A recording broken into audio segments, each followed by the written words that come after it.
Hello everyone, welcome to our YouTube channel Surjeet SPS. तो guys, आज के इस वीडियो में बात करेंगे डीएवी स्कूल्स में जो एक एलिजिबिलिटी क्राइटेरिया में जो चेंज हुआ है और उस लिहाज से जो एनटीटी एस्पिरेंट्स हैं या फिर प्री प्राइमरी टीचर हैं, वो किस तरह से अप्लाई कर सकते हैं, क्या क्वालिफिकेशन है और क्या एग्जैक्ट एग्ज़ाम फॉर्मेट है, क्या सिलेबस है, इस बारे में हम बात करेंगे। और यदि आप इंटरेस्टेड हैं, एक्साइटेड हैं डीएवी में जॉब करने के लिए, तो आप ज़रूर जो हैं इसको इस पर्टिकुलर प्रोसेस को फॉलो करके जो है वो आप टीचर बन सकते हैं डीएवी में। प्री प्राइमरी टीचर आप बन सकते हैं। तो चलिए स्टार्ट करते हैं।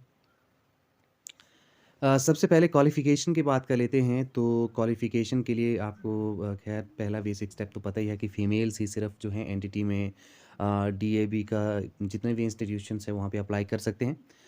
सबसे पहले आपके पास ग्रेजुएशन होनी चाहिए एक रिकॉग्नाइज्ड यूनिवर्सिटी से। अगर आपकी ग्रेजुएशन नहीं है तो एटलीस्ट आपके पास जो है वो +2 होनी चाहिए, ठीक है? और इसके साथ-साथ आपका जो है 2 साल का जो है आपका वो एनटीटी और जेबीटी का जो है वो डिप्लोमा यहाँ से होना चाहिए, ठीक है? और यदि आपके पास ये भी नहीं है तो आपके पास बीएड होनी चाहिए, और बीएड भी नहीं है तो आपके पास बीएलएड होनी चाहिए, ठीक है? बीएड भी नहीं है, बीएलएड भी नहीं है तो एटलीस्ट आपके पास डीएलएड होनी चाहिए रेगुलर, वो भी 2 सालों की। और वो भी नहीं है तो आपके पास डीएड होनी चाहिए, ठीक है? डीएड यानी 2 साल का डिप्लोमा आपके पास जो है वो होना चाहिए किसी भी जो है वो एनसीटीई रिकॉग्नाइज्ड इंस्टीट्यूशन से, ठीक है? तो ये बात हो गई यहाँ से आपकी क्वालिफ़िकेशन की। क्वालिफ़िकेशन में देखिए, आपका 2 साल का ही जो टेन्योर है डिप्लोमा का, वो होना चाहिए। अगर आपके पास एनटीटी नहीं भी है, यदि जेबीटी है तो भी बात बन जाएगी। और यदि आप जो हैं वो बीएड कर रखी है आपने और आपके पास ग्रेजुएशन है, तब भी आप अप्लाई कर सकते हैं। डीएलएड है तब भी आप अप्लाई कर सकते हैं, डीएड है 2 साल की तब भी आप जो है वो अप्लाई कर सकते हैं, ठीक है? तो कुल मिला के ये आपकी क्वालिफ़िकेशन है, ये आपके पास जो है वो होना ज़रूरी है, और +2 में आपके 50% मार्क्स जो हैं वो होने चाहिए, ठीक है जी? तो ये आपकी क्वालिफ़िकेशन है। अब नेक्स्ट स्टेप देखते हैं। अब समझ लेते हैं कि किस तरह से ये जो एग्ज़ाम है होगा और क्या इसके फ़ेज़ेज़ हैं। तो ये जो एग्ज़ाम है ये 2 फ़ेज़ेज़ में होगा। पहला जो फ़ेज़ होगा, इसमें आपका जो है वो करियर ग्राफ जो है वो इंक्लूड किया जाएगा, ठीक है? जैसे कि आपके कितने परसेंट मार्क्स हैं, जो भी आपने अपने डॉक्यूमेंट्स लगाए होंगे, उसका एक जो है आपका ग्राफ बनेगा, और उस हिसाब से आपका जो है फिर वो एक तरह से परफ़ॉर्मेंस भी उस पे आपका बनेगा। दूसरा है जो इसमें बी पार्ट है इसका, वो है आपका ऑनलाइन जो आपका एमसीक्यूज़ बेस्ड एक टेस्ट होगा।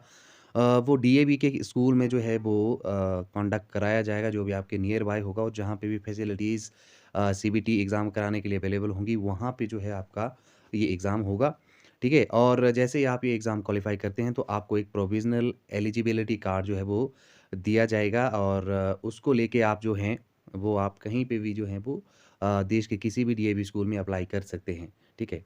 उसके बाद देख लेते हैं कि सेकंड फ़ेज़ क्या है। सेकंड फ़ेज़ जो है ये एक ऐसा प्रोसेस है जो कि ऑफ़लाइन है, स्कूल में होगा, और इससे जो है वो फाइनल सिलेक्शन जो है वो एंश्योर होगा। इसमें आपके डेमो और जो इंटरव्यू वाला जो सेगमेंट है वो इसमें रहेगा।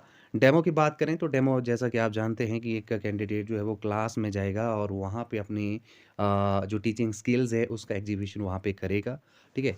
उसके बाद नेक्स्ट आपका इंटरव्यू है। इंटरव्यू जो है एक सब्जेक्ट पैनल जो है वो इंटरव्यू आपका लेगा, और आपसे जो है वो आपकी पर्सनैलिटी के रिगार्डिंग, आपके नॉलेज के रिगार्डिंग और आपके एप्टीट्यूड के रिगार्डिंग जो है वो क्वेश्चन पूछे जाएँगे।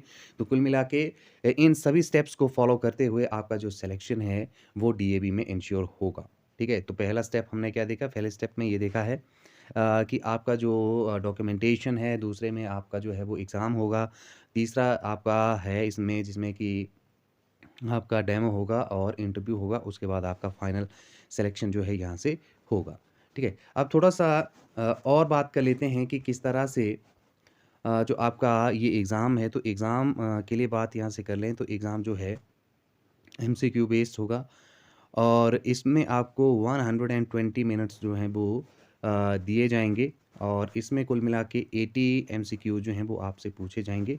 इस बारे में भी हम डिटेल में बात करते हैं।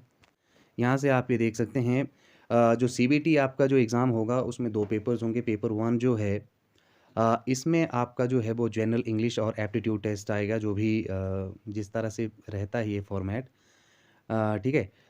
सभी में ऑलमोस्ट चाहे पीआरटी, टीजीटी, पीजीटी, एनटीटी की बात करें तो सभी में जो जनरल पेपर है वो सेम ही रहेगा, ठीक है? 30 एमसीक्यूज़ आपसे पूछे जाएँगे जिसमें कि 15 जनरल इंग्लिश के और 50 आपके जो हैं वो साइकोलॉजी और जो वहाँ से टीचिंग एप्टीट्यूड पूछे जाते हैं वहाँ से रहेंगे। ड्यूरेशन ऑफ टाइम की बात करें तो 40 मिनट रहेगा। जो पेपर 2 है that will be subject specific और इसमें नंबर ऑफ क्वेश्चंस जो हैं वो रहेंगे 50 एमसीक्यूज़ और टाइम रहेगा आपका 80 मिनट्स, ठीक है? और इसमें आपके जो हैं वो सब्जेक्ट रिगार्डिंग जो भी आपका कंटेंट है वो यहाँ से पूछा जाएगा, ठीक है? जैसे एनटीटी की बात करें तो एनटीटी में जो भी आपने आपके जो भी डिप्लोमा है उसके उसमें आपने जो भी पढ़ा है वो यहाँ से आपसे पूछा जाएगा, ठीक है? वहीं जेबीटी की बात करें तो उनका जो भी सब्जेक्ट रिलेटेड थिंग्स हैं, टीजीटी की बात करें तो जो भी आपने पढ़ा है, ठीक है? या पीजीटी की बात करें जो भी आपने अपने मास्टरेट में पढ़ा है, वो यहाँ से पूछा जाएगा।